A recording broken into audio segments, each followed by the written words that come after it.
MA Hindi साहित्य द्वितीय semester के सप्तम प्रश्न पत्र आधुनिक हिंदी काव्य के अंतर्गत अज्ञे की काव्य विशेषताओं का आज हम अध्ययन करेंगे। अज्ञे आधुनिक हिंदी कविता में प्रयोगवाद के प्रवर्तक माने जाते हैं। उन्होंने अपने रचनात्मक लेखन के माध्यम से हिंदी कविता की धारा को परिवर्तित करने के साथ साथ व्यापक स्तर पर समृद्ध भी किया।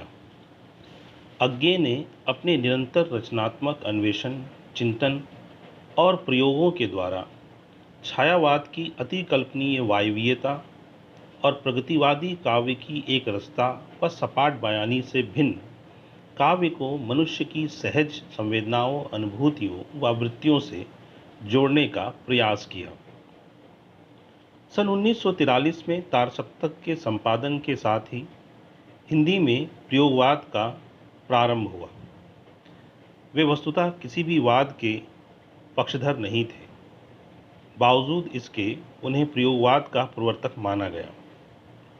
किसी वाद में न बंधने का विचार ही उन्हें प्रयोगधर्मी बनाता है, क्योंकि वह सतत अन्वेषण पर बल देते थे।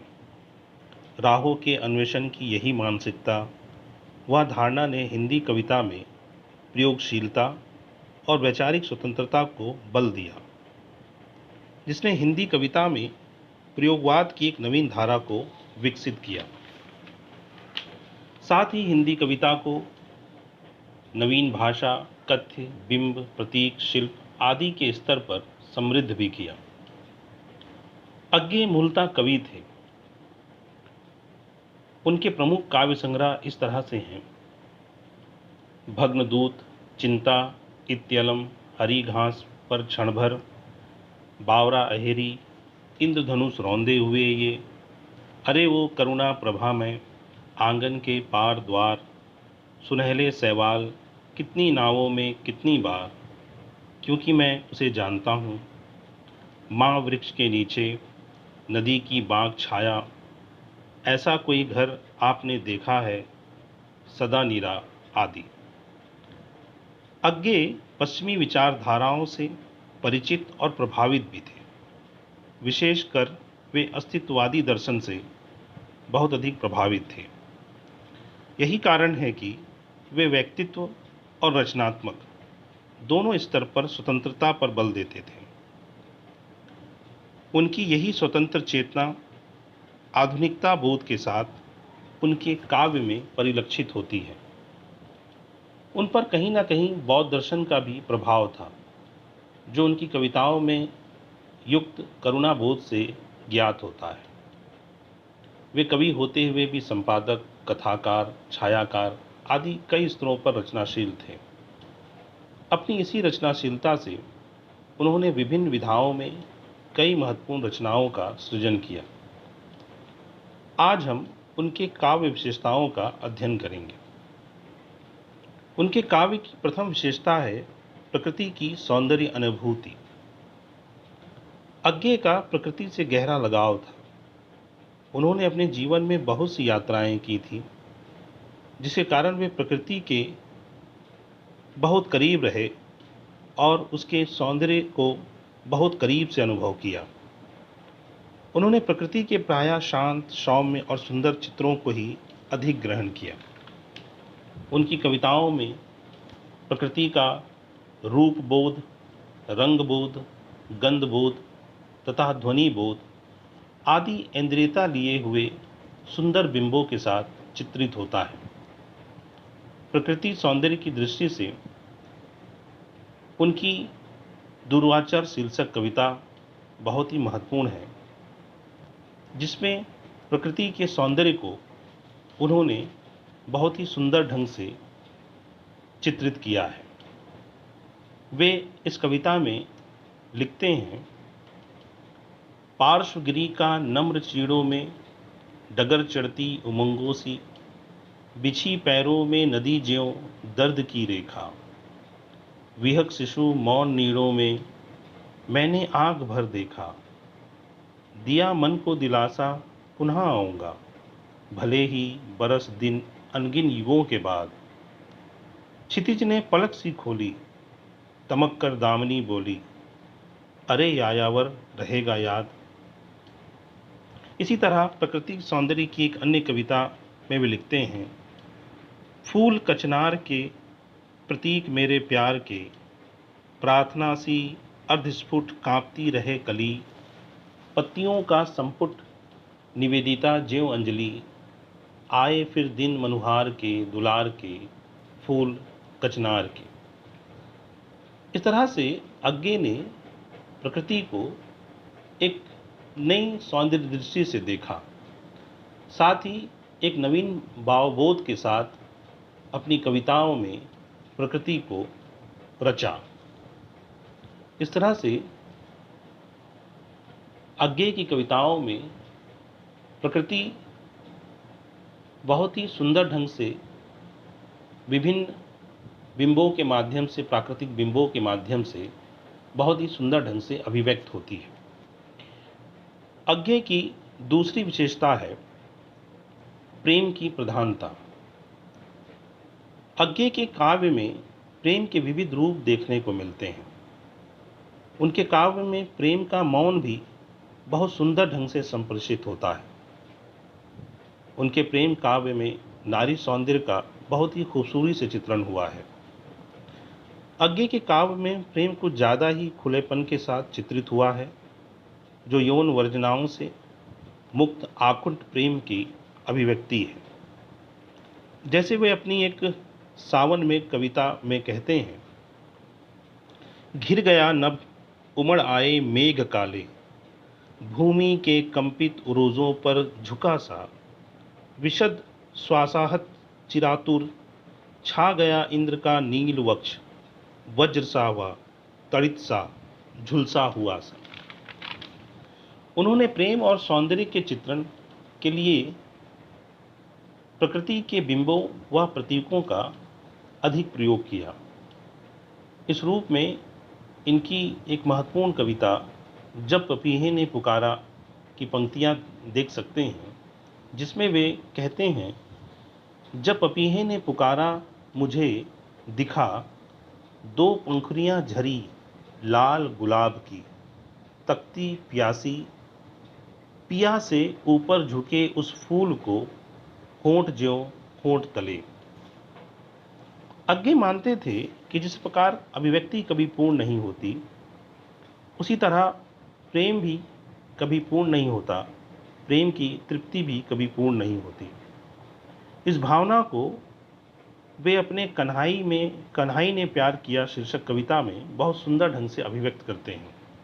वे कहते हैं, कन्हई ने प्यार किया गोपियों से कितनी बार, पर उड़ेलते रहे अपना सारा दुलार, उस एक रूप पर जिसे कभी पाया नहीं, जो कभी हाथ आया नहीं। कभी किसी प्रेयसी में उसी को पा लिया होता, तो दोबारा किसी को प्यार क्यों किया होता। अज्ञे मानते थे कि प्रेम में अहम और व्यक्तित्व का सहज पूर्ण समर्पण आवश्यक है, तब वहाँ भाषा की जरूरत नहीं रह जाती।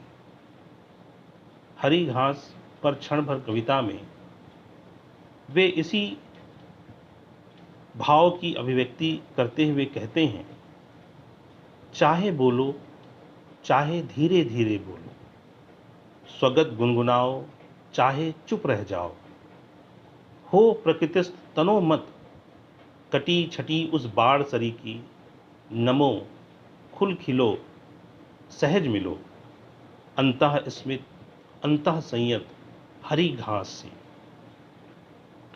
अज्ञे स्वतंत्र चेतना के कवि थे, इसलिए वे प्रेम को भी बंधन की जगह मुक्त करने पर विश्वास करते थे। वह प्रेम को मुक्ति और स्वतंत्रता के रूप में देखते थे।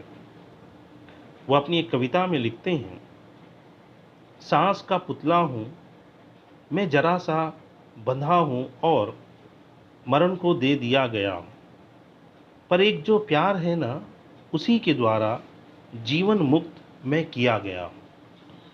तो प्रेम में मुक्ति को देखने वाले कवि थे अज्ञे। अज्ञे की तीसरी विशेषता है मानवीय करुणा। जैसा कि पहले ही कहा जा चुका है कि अज्ञे कहीं ना कहीं बौद्ध दर्शन से प्रभावित थे और बौद्ध की करुणा, बुद्ध की करुणा जो समस्त प्रकृति और समस्त मानव जाति के लिए थी, उसी तरह की करुणा कहीं ना कहीं अज्ञे की कविताओं में भी परिलक्षित होती है। उनकी एक बहुत महत्वपूर्ण कविता है सामग्री का नैवेद्य दान, जिसमें वे कहते हैं, हे महाबुद्ध, मैं मंदिर से आई हूँ, रिते हाथ, फूल मैं ला ना सकी, औरों का संग्रह तेरे योग्य ना होता, जो मुझे सुनाती जीवन के विहल सुख क्षण के गीत, खोलती रूप जगत की द्वार जहाँ तेरी करुणा बुनती रहती है, भव के सपनों क्षण के आनंदों के रह सूत्र अविराम, उस भोली मुग्धा को कपती डाली से विलगा ना सकी।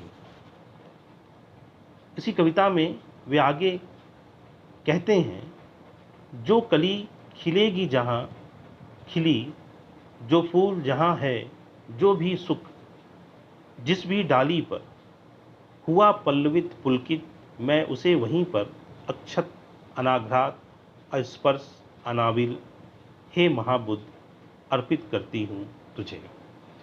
तो इस तरह से इस कविता में प्रकृति को के प्रति जो करुणा है वह सहज रूप से इस कविता में अभिव्यक्त होती है और अज्ञे के भीतर जो प्रकृति को लेकर करुणा है उसे भी कहीं ना कहीं उजागर करती है। अज्ञे के काव्य की चौथी विशेषता है व्यक्ति और समाज के सरोकार। अज्ञे अपनी कई कविताओं में व्यक्तिकता और सामाजिकता के द्वंद्व में उलझे हुए से लगते हैं। इसी तरह व्यक्तिकता और निर्व्यक्तिकता के द्वंद्व में भी उलझे हुए से लगते हैं, लेकिन अंत में समाज या समूह के पक्ष में ही खड़े दिखते हैं। उनकी कई कविताएं हैं जो उनके इस द्वंद्व को चित्रित करती है। उसमें से एक महत्वपूर्ण कविता है यह दीप अकेला शीर्षक से, जिसमें वे कहते हैं, यह दीप अकेला स्नेह भरा है, गर्व भरा मदमाता पर, इसको भी पंक्ति दे दो। यह जन है गाता गीत, जिन्हें फिर और कौन गाएगा। पंडुब्बा ये मोती सच्चे, फिर कौन कृति लाएगा। यह समिधा ऐसी आग हटीला, विरला सुलगाएगा। यह अद्वितीय, यह मेरा यह मैं स्वयं विसर्जित। इसी प्रकार एक अन्य कविता भीतर जागा दाता में वह अपने संपूर्ण अनुभव की पूंजी को कवि के माध्यम से समाज को दे देते हैं ताकि वह समाज के काम आ सके। इस कविता की पंक्तियों को देखिए, जिसमें वे इसी भाव को व्यक्त करते हुए दिखते हैं। वे लिखते हैं, मतियाता सागर लहराया, तरंग की पंख युक्त वीणा पर, पवन ने भर उमंग से गाया, फेन झालरदार मखमली चादर पर मचलती, किरण अप्सराएं भारहीन पैरों से थिरकी, किरण अप्सराएं भारहीन पैरों में थिरकी, जल पर आलते की छाप छोड़ पल पल बदलती, दूर धुंधला किनारा झूम झूम आया, डगमगाया किया, मेरे भीतर जागा दाता, बोला लो यह सागर मैंने तुम्हें दिया।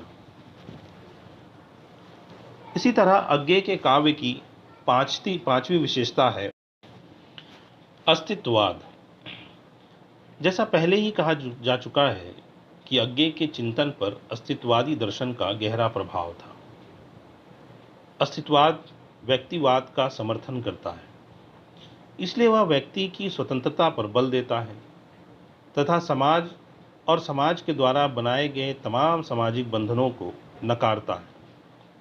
वह समूह के विरुद्ध व्यक्ति स्वतंत्रता को महत्व देता है। इस स्वतंत्रता का, इस व्यक्तिवाद का, इस अस्तित्ववादी दर्शन का बहुत अच्छा प्रयोग उन्होंने नदी के द्वीप कविता में किया है और यह कविता उसी अस्तित्ववादी दर्शन को अभिव्यक्त करती है, जिसमें वे लिखते हैं, किंतु हम है द्वीप, हम धारा नहीं है, स्थिर समर्पण है हमारा, हम सदा से ही द्वीप हैं स्रोत वाहिनी के, किंतु हम बहते नहीं हैं, क्योंकि बहना रेत होना है, हम बहेंगे तो रहेंगे ही नहीं, पैर उखड़ेंगे, प्लवन होगा, डहेंगे, बह जाएंगे। अज्ञे की काव्य की छठवीं विशेषता बिंब और प्रतीक है। अज्ञे ने अपने काव्य में नए बिंबों और प्रतीकों के माध्यम से नवीन सौंदर्य अनुभूति की अभिव्यक्ति की। वे नवीन बिंबों और प्रतीकों से जीवन की स्थितियों को उदात्त बनाने का प्रयास किया। उनके यहाँ अधिकतर बिंब या प्रतीक प्रकृति से आते हैं, लेकिन वे इनका एक नए अर्थ में प्रयोग करते हैं। जीवन जगत को देखने की उनकी दृष्टि नहीं है, इसलिए वे अपने प्रतीकों और बिंबों के माध्यम से कविता में नए रंग भर देते हैं, उसे एक ऊंचाई प्रदान करते हैं। वस्तुतः अज्ञे सौंदर्य अनुभूति के कवि थे और सौंदर्य अभिव्यक्ति में प्रतीकों और बिंबों का अहम योगदान होता है। उनकी एक कविता है सोन मछली, जिसमें वे लिखते हैं, हम निहारते रूप कांच के पीछे हाँप रही है मछली, रूप तृषा की और कांच के पीछे है जिजीविषा। इस तरह से अज्ञे के संपूर्ण काव्य में हमको बहुत सारे बिंब, बहुत सारे प्रतीक मिलेंगे, जो एक नए भावबोध के साथ, एक आधुनिक दृष्टि के साथ, एक नए ढंग से उनकी कविता में आते हैं और एक नए ढंग से सौंदर्य की अभिव्यक्ति करते हैं।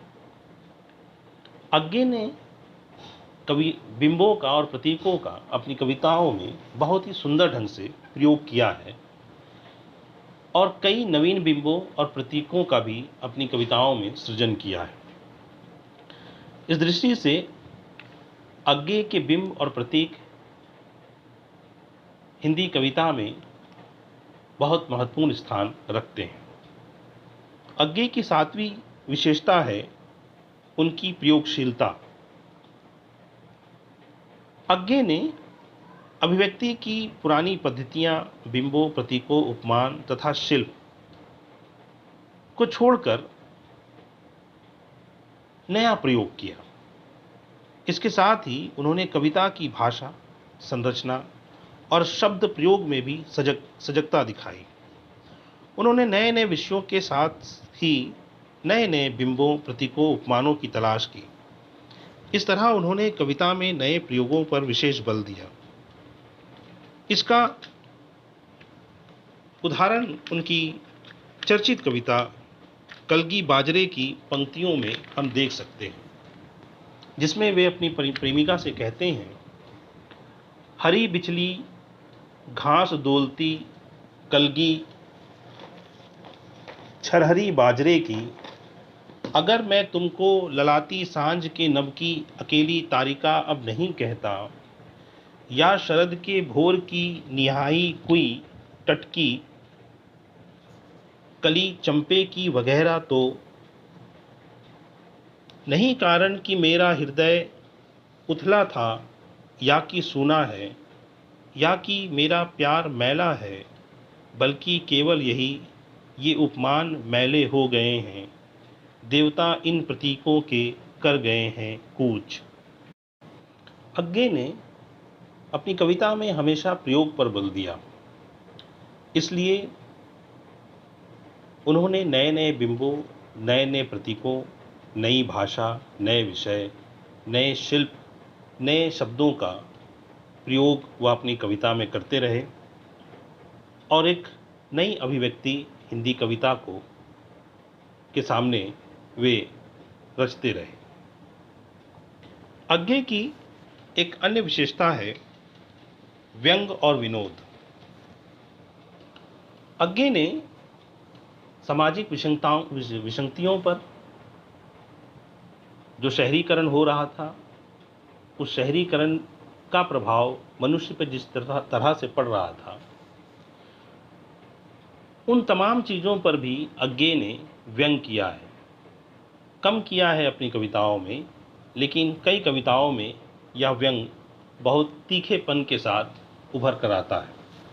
इस रूप में उनकी सबसे महत्वपूर्ण कविता सांप शीर्षक से है, जिसमें वे कहते हैं, सांप तुम सभ्य तो हुए नहीं, नगर में बसना भी तुम्हें नहीं आया। एक बात पूछूं, उत्तर दोगे? तब कैसे सीखा डसना, विष कहाँ से पाया। इस तरह से अज्ञे व्यंग के माध्यम से उस सामाजिक विसंगतियों को सामने लेके आते हैं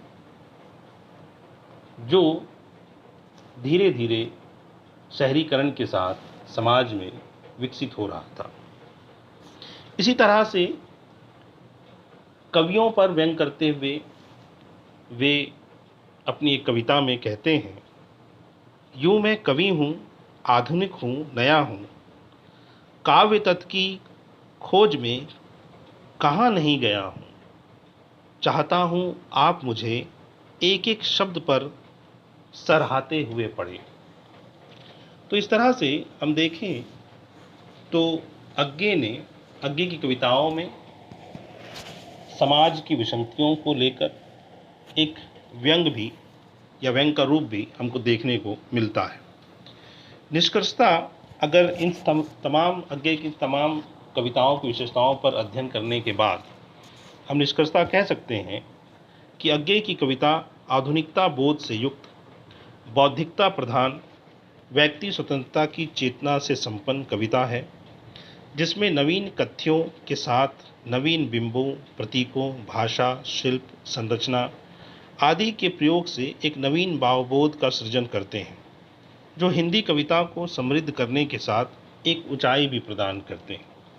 इस तरह से हम देखते हैं कि अज्ञे का जो पूरा काव्य संसार है,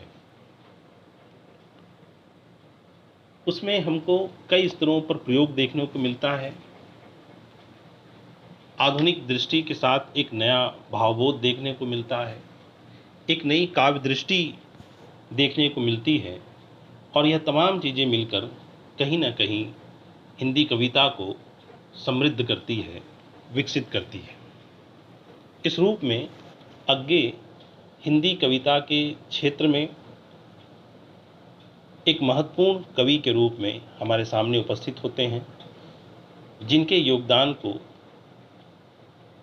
किसी भी तरह से नकारा नहीं जा सकता। उन्होंने हिंदी साहित्य को बहुत कुछ दिया है अपनी रचनात्मकता के माध्यम से।